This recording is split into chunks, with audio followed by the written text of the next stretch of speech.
which is owning my own animation studio and producing and directing all my own original content. So, yay!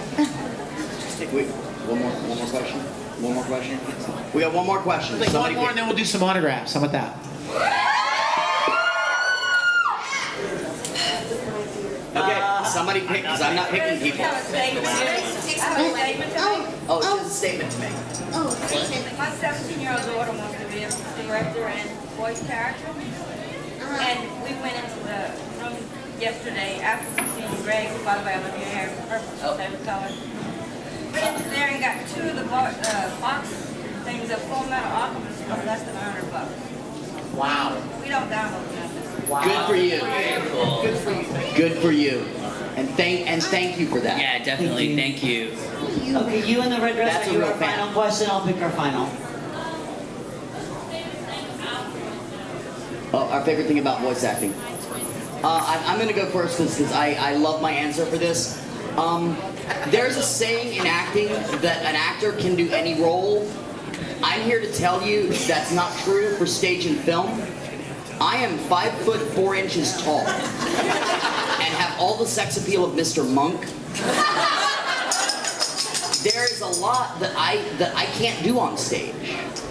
Half of the characters, like I said earlier, that I play in anime are 7 to 12 foot tall. Because even though I'm a little bitty guy, I go straight down. And I play a lot of villains. So it gives you a chance. We are only limited by our voice. And that is so wonderful. It's so freeing because I get to do stuff that I could never, ever do on stage or film.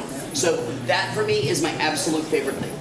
Passing down. I have to ditto that. It's awesome to just the creativity that goes into it and playing creatures and things that you could never play in real life, so to speak. But also just the people we work with, the kind of people we get to be with every day is very exciting. And we're all wacky as hell, and it's fun, and it's definitely not a boring job, that's for sure. There's something to be said too for not knowing what's coming next. That's exciting sometimes. Sometimes it's frightening, but in another way, it's like it's always new, it's always fresh. There's something new going on, so that's a lot of fun. And seeing you guys, it's a plus. I have the most antisocial answer on earth. I'm sure that's a big shock. I love acting, I love performing, but doing theater, you have to live with the people you act with for almost 6 to 9 weeks. I can't put up with that much drama. I'll be on top of a building with a gun and a scope, like seriously. And I don't play well with others. I openly, freely admit that. Like big groups of people, I get very like, I want to go home and play with my dogs or shoot zombies. But like acting, doing this type of acting, I don't have to get along with anybody but my director and my sound engineer. I get instant feedback on what I'm doing. I don't have to guess what the director likes or doesn't like. The director will go, okay, let's do that, only let me understand what you're saying this time. And like, I'll be like, oh, I'm sorry, I'll take the gum out, or whatever. But like, I like the personal intimacy of this, and I like that when it's all put together, even though none of us like, when we did Sayuki, none of us ever even saw the other characters. The only reason Vic and I knew each other is because we went to conventions. I never met the guy that played Sanzo until we were done with the show. But yet, when it was put together, it sounded like all of us were in the same room together and we were actually fighting and getting along and stuff like that. So I like that I don't have to play with lots of people to sound like I'm playing with lots of people and have a lot of fun performing.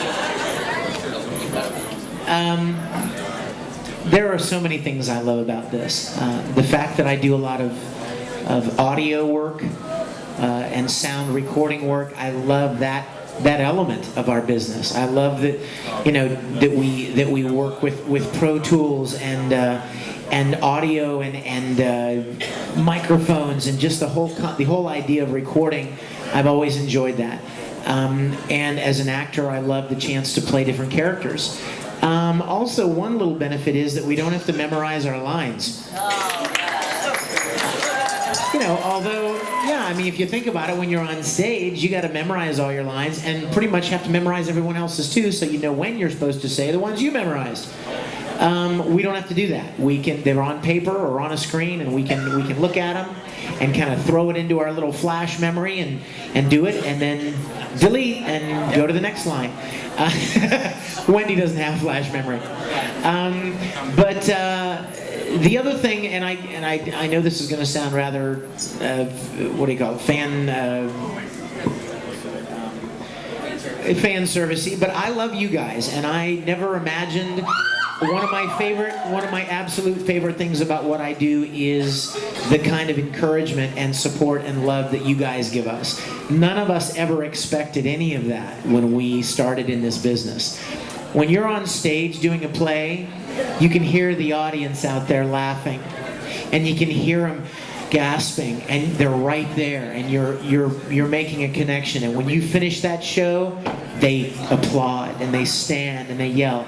You get none of that in anime. You're in a phone booth doing lines that you hope someday will be funny, or somewhere someone will cry over, or will impact them. But you don't know that that's going to happen. So to be able to come to events and find out from you that things that we did impacted you, or entertained you, or helped you through a tough time, or made you laugh, or built a relationship with your mom or your sister that you guys got into watching a show together, that is priceless, and I love that part of this business.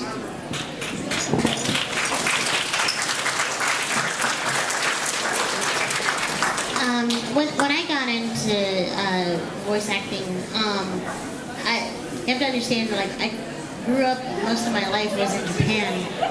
My parents' first date was actually to go see Uchu Senkai Yamato in the theaters in Japan. So my mom was a big anime fan, and I kind of got a lot of it from her, where, you know, it's like, I grew up just watching, you know, Gegege no Kitaro and Himitsu no Ako-chan, all these old school anime from the 60s.